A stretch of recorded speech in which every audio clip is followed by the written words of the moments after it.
Hi everyone, welcome back to another video from Crypto Basics.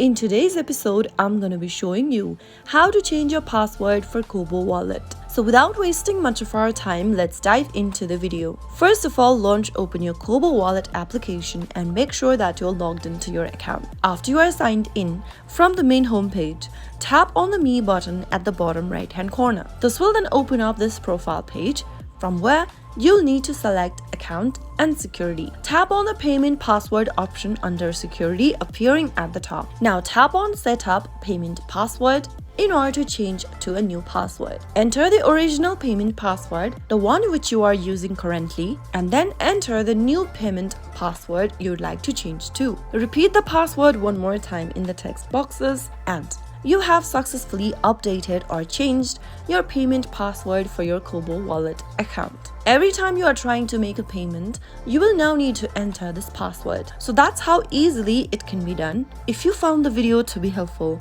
go ahead and give us a thumbs up. Don't forget to subscribe to our channel by hitting the subscribe button. Also press on the bell icon so that you'll never miss another upcoming upload from us. I will be back again with the next video. Thank you for watching.